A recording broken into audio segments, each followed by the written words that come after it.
Big TV digital exclusive చూస్తున్నాం. ఇటు భర్తను హత్య చేయించిన భార్య ఘటన కలకలం రేపుతోంది. ఇటు ప్రియుడు మరో వ్యక్తితో కలిసి కూడా ఇటు భార్య భర్తను హంతం చేస్తుందని చెప్పుకోవాలి. ఈ ఘటన ప్రస్తుతం అయితే తీవ్ర కలకలం రేపుతోంది. ఈ ఘటన కరీంనగర్ జిల్లాలో చోటు చేసుకుంది.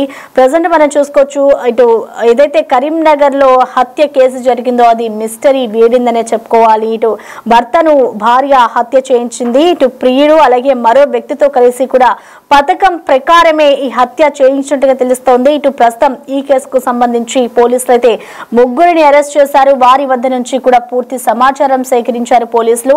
ఇటు సంపత్ సుభాష్ నగర్ కు చెందిన సంపత్ స్వీపర్ గా పనిచేస్తున్నారు. జూలై 29న కరీంనగర్ రైల్వే ట్రాక్ పై అనుమానాస్పద స్థితిలో సంపత్ మృతి చెందినట్లుగా కూడా ఇటు తెలుస్తోంది. అలాగే భార్య రమాదేవిపై అనుమానం ఉంది అంటూ కూడా ఇటు బంధువులు అయితే సంపత్ బంధువులు పోలీసులకు ఫిర్యాదు చేశారు. ఈ నేపథ్యంలో పోలీసులంతా కూడా ఈ ఘటనకు సంబంధించి కేసు నమోదు చేసుకుని దర్యాప్తు చేస్తున్నారు. దర్యాప్తు చేస్తున్న క్రమంలో ఇటు ఏదైతే భార్య ఉందో ఆవిడ్ని విచారించిన అనంతరం కూడా అన్ని విషయాలు బయటకు రావడంతో పోలీసులు అయితే ప్రస్తుతం ఈ ఘటనలో ముగ్గురిని అరెస్ట్ చేస్తున్న పరిస్థితి కనిపిస్తోంది. ఇటు రాజయ్యతో రమాదేవికి వివాహేతర సంబంధం ఉంది అంటూ కూడా తెలుస్తోంది. ఇటు వివాహేతర సంబంధమే ఈ హత్యకు కారణమైంది అంటూ కూడా ఇటు పోలీసులు అయితే వెల్లడిస్తూ ఉన్నారు. ఈ ఘటన కరీంనగర్ లో చోటు చేసుకుంది. అయితే కరీంనగర్ లో హత్య కేసు మిస్టరీ వీడిందనే చెప్పుకోవాలి. ఇటు భర్తను అడ్డు తొలగించుకోవాలి అంటే కూడా ఇటు రమాదేవి ప్లాన్ చేస్తుంది. ప్లాన్ ప్రకారమే ఎవరితో ఎఫ్ఐఆర్ ఉందో ఆ ఎఫ్ఐఆర్ పెట్టుకున్న వ్యక్తితో కలిసి ఈ దారుణానికి పాల్పడింది రమాదేవి. అయితే దీనికి సంబంధించి కూడా ప్రెసెంట్ పోలీసులు కేసు నమోదు చేసుకున్నారు. కేసు నమోదు చేసుకుని అనంతరం కూడా ముగ్గురిని అదుపులోకి తీసుకున్నట్లుగా కూడా తెలుస్తోంది. ఇటు మద్యం తాగుదామంటూ కూడా ఇటు సంపత్ ని రాజయ్య తీసుకెళ్లాడు. సిట్టింగ్ లో ఉండగానే ఇటు రాజయ్యకు రమాదేవి ఎలాగైనా తన ఫోన్ చేస్తుంది. సో తన భర్తను ఎలాగైనా చంపాలి అంటూ కూడా భార్య చెప్పింది. సో సంపత్ చెవిలో గడ్డి మందు పోశారు రాజయ్య. దీంతో అక్కడికక్కడే కూడా ఇటు సంపత్ ప్రాణాలు కోల్పోయాడు. అయితే దీనికి సంబంధించి కూడా అనేక కోణాల్లో పోలీసులకి సంపత్ బంధువులు ఫిర్యాదు చేయడంతో ఇటు భార్యపై అనుమానం రావడంతో ఇటు ప్రస్తుతం భార్యపై అనుమానం ఉన్న నేపథ్యంలో పోలీసులకి ఇటు బంధువులు కంప్లైంట్ చేశారు. సో వెంటనే కూడా ఇటు పోలీసులు రంగంలోకి దిగి ఇటు విచారణ చేశారు. విచారణ అనంతరం కూడా ప్రజెంట్ ముగ్గురిని అయితే అదుపులోకి తీసుకున్న పరిస్థితి కనిపిస్తుంది. ఈ ఘటనకు సంబంధించిన ఓవరాల్ డీటెయిల్స్ ని మా ప్రతినిధి శ్రీనివాస్ అందిస్తారు. శ్రీనివాస్, మనం చూస్తున్నాం ఇటు కరీంనగర్ లో ఏదైతే మొన్న హత్య జరిగిందో ఈ హత్యకు సంబంధించి కూడా మిస్టరీ అంతా వీడిపోయింది. సో ప్రెసెంట్ ఇటు ఈ ఘటనకు సంబంధించి ఇటు భార్యతో పాటు మరో ముగ్గురిని కూడా పోలీసులు అదుపులోకి తీసుకున్నారు. కాబట్టి ఘటనకు సంబంధించిన ఓవరాల్ అప్డేట్స్ ఏ విధంగా ఉన్నాయి, అసలు ఎందుకు చంపారు, ఇటు రాజయ్య కూడా అదుపులో ఉన్నారనుకోవచ్చా, పోలీసులు ఎటువంటి సెక్షన్స్ కింద ఆ కేసులు నమోదు చేశారు? శ్రీనివాస్, కరీంనగర్ లోని కిసాన్ నగర్ ప్రాంతం లోపల రైల్వే ట్రాక్ వద్ద ఒక యువకుడు మృతి చెంది పడి ఉండడంతో పోలీసులు అక్కడికి వెళ్లి ఆ మృతుని యొక్క వివరాల ప్రకారము అతడు కరీంనగర్ కిసాన్ నగర్ చెందినటువంటి వ్యక్తి అని చెప్పి గ్రహించడం కూడా జరిగింది. అయితే ఈ సంఘటన పైన పూర్తి వివరాలు సేకరించేటువంటి పనుల లోపల పోలీసులకు కొన్ని విస్తుపోయే నిజాలు తెలిసినటువంటి పరిస్థితి కనబడుతుంది. నిన్న కరీంనగర్ సిపి గౌసాలం ఇటు మీడియా సమావేశం పెట్టి మొత్తం వివరాలు కూడా సేకరించి మీడియా సమక్షం లోపల విడుదల చేయడం జరిగింది. అయితే రోజు నిత్యం తాగి వచ్చి తనను చిత్రహింసలు పెడుతున్నటువంటి నేపథ్యం లోపల ఒక భార్య అతని యొక్క ఎవరైతే ప్రియుడు ఉన్నాడో ఆ ప్రియుడితో కలిసి ఆ భర్తను హత్య చేయాలని చెప్పి అనుకోవడం జరిగింది. ఆ పథకం ప్రకారమే భర్తను హత్య చేసినటువంటి పరిస్థితి కనబడుతుంది. మొత్తం రోజు ఇటు కరీంనగర్ లైబ్రరీ లోపల పనిచేసేటువంటి సంపత్ ఎవరైతే ఉన్నారో ఆ సంపత్ రోజు నిత్యం కూడా ఇటు ఆ కిసాన్ నగర్ లోపల ఉన్నటువంటి తన ఇంటికి వచ్చి ఆ స్వీపర్ గా పనిచేస్తూ ఉంటాడు. తన భార్య దగ్గరికి వచ్చి ఆ భార్యకు మధ్య లోపల ఇష్టానుసారంగా రోజు కూడా పిడుగుతులు కొడుతూ రోజు చిత్రహింసలు గురి చేయడంతో అయితే ఆమె నిస్సహాయ స్థితిలో చాలా రోజులు కూడా మిన్నుకుంటూ పోయినటువంటి పరిస్థితి. అయితే అక్కడ స్థానికంగా ఇటు ఒక మిర్చి బండి సర్వపిండితో పాటుగా మిర్చి బండి నడుపుతూ ఉంటుంది అతని భార్య. ఈ నేపథ్యం లోపల అక్కడికి రోజు నిత్యం వచ్చేటువంటి ఒక వ్యక్తి ఆమెకు ఇటు పరిచయమైనటువంటి పరిస్థితి. అయితే అతని పేరు రాజయ్య. ఈ కర్ర రాజయ్య అనేటువంటి వ్యక్తి సహాయంతోనే ఇటు భర్తను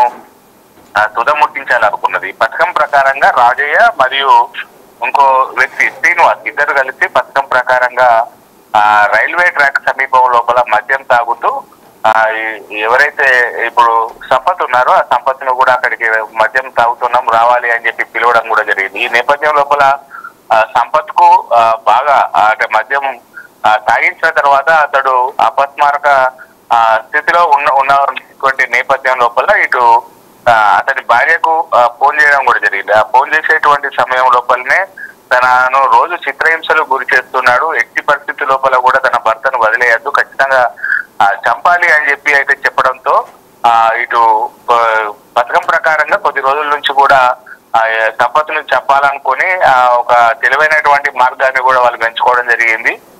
యూట్యూబ్ లోపల వీడియో చూసినటువంటి సందర్భం లోపల క్రిమి సంహారక గడ్డి మందు ఏదైతే ఉంటుందో ఆ గడ్డి మందు చెవిలో పోస్తే అది చెవిలో నుండి మెదడుకు ఎక్కుతుంది అని చెప్పి వారు యూట్యూబ్ లోపల కూడా చూడడం జరిగింది. ఈ పథకం ప్రకారంగా యూట్యూబ్ లో చూసినటువంటి సందర్భం లోపల దాని ప్రకారమే వారు తమ వెంట గడ్డి మందు కూడా తీసుకొచ్చుకొని ఎప్పుడైతే సంపత్తు మద్యం తాగి మొత్తం మద్యం మత్తు లోపల ఉన్నటువంటి సందర్భం లోపల అతడి చెవులో తమ వెంట తీసుకొచ్చుకున్నటువంటి ఆ గడ్డి మందు ఏదైతే ఉందో ఆ గడ్డి మందు చెవులో పోసి వాళ్ళు పథకం ప్రకారంగా వెళ్ళిపోవడం జరిగింది. ఆ చెవులో గడ్డి మందు పోయడంతో అది మొత్తం కూడా మెదడుకు వచ్చిన తర్వాత సంపత్ అక్కడనే రైల్వే ట్రాక్ వద్దనే మరణించడం కూడా జరిగింది. కానీ తమకు మళ్ళీ ఏం తెలియనట్టు కూడా ఇటు రమాదేవి తన భర్త కనబడడం లేదు అని చెప్పి పోలీస్ స్టేషన్ లోపల కూడా ఫిర్యాదు చేయడం జరిగింది. ఆ పోలీస్ స్టేషన్ లోపల ఫిర్యాదు చేసేటువంటి సందర్భం లోపల ఆ పోలీసులు వెళ్లి అక్కడ విచారణ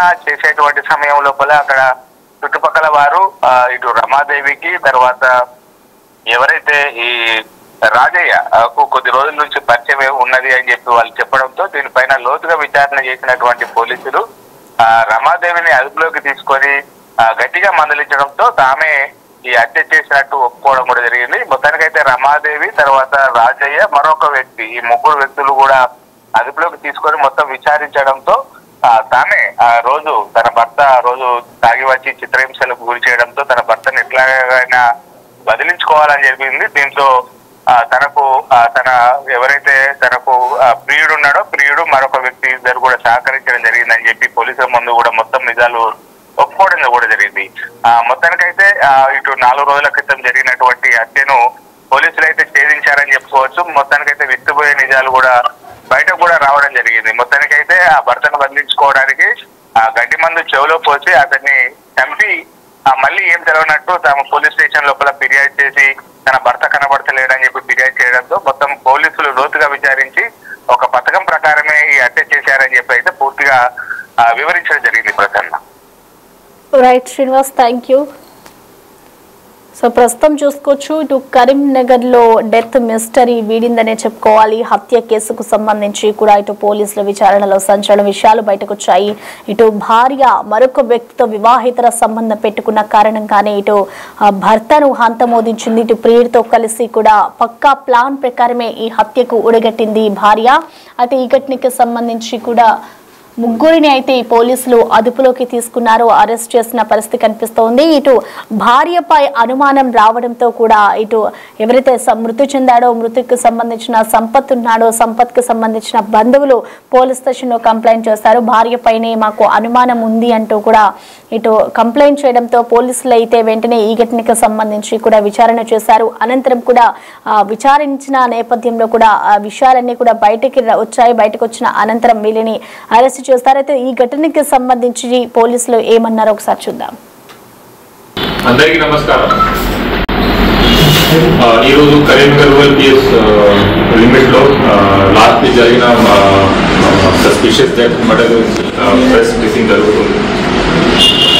ఆఫెన్స్ 29 జూలై రోజు అయింది.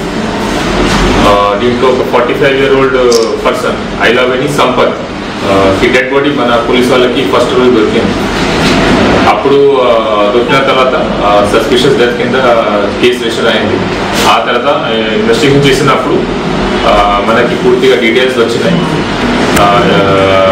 ఈ ఆఫెన్స్లో మర్డర్ జరిగింది.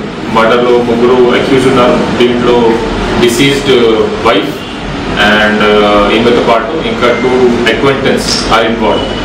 మరి ఎట్లా జరిగింది అంటే ఫస్ట్ మోటివ్ దీంట్లో accused deceased and disease wife మధ్య పాత నుంచి గొడవ జరుగుతూనే ఉండేది. దీని హరాస్మెంట్ వల్ల plus deceased wife and accused A1 Rajayya వాళ్ళ మధ్య కూడా ఇల్లిసిట్ రిలేషన్షిప్ కూడా ఉంది. సో ఈ హరాస్మెంట్ వల్ల ఇల్లిసిట్ రిలేషన్షిప్ వల్ల A1 Rajaiah along with deceased wife A3 and A2 Srinivas ఈ ముగ్గురు ప్లానింగ్ చేశారు ఇతనికి చంపెట్టడానికి. So as per their plan 29th July రోజు వాళ్ళు డిసీజ్డ్కి అవుట్స్కట్స్ ఏరియాలో కోమకల్ అవుట్స్కట్స్ ఏరియాలో రైల్వే ట్రాక్ పక్కన ఒక చెరువు దగ్గర తీసుకెళ్లారు. అక్కడ on pretext of drinking alcohol అతనికి తీసుకెళ్లారు. తీసుకెళ్ళినప్పుడు అక్కడ వీళ్ళు ఆల్కహాల్ త్రాగారు. ఈ క్రమంలో ఎక్కువ డ్రింకింగ్ చేసిన తర్వాత ఈ బికేమ్ అన్కాన్షియస్ అయిన తర్వాత ఒక weedicide poison which is use to kill weeds in the field, రైతులు జనరలీ అది వాడతారు. ఆ weedicide poison was administered into deceased ears. అది చేసిన తర్వాత అతనికి చనిపోవడం జరిగింది. ఆ తర్వాత అక్కడే బాడీ వదిలేసి అక్కడ నుంచి పాడిపోయారు. మనకి 3 days తర్వాత బాడీ దొరికింది అక్కడ.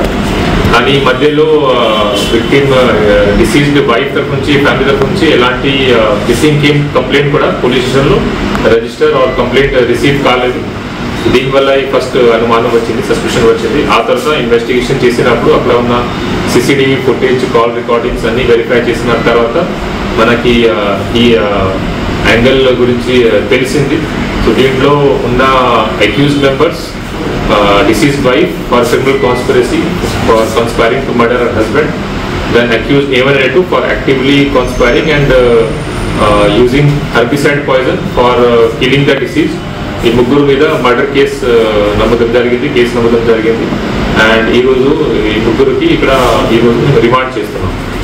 సో దీంట్లో ఉన్న రిలేటెడ్ ఎవిడెన్స్ కూడా సీజ్ చేస్తాము.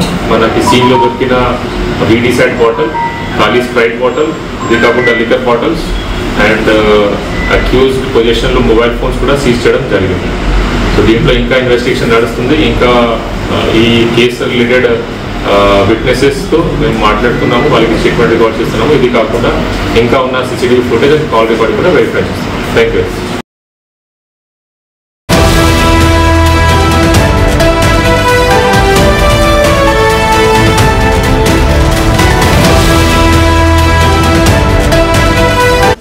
The Big Folk Night 2025 celebrating the soul of Telangana.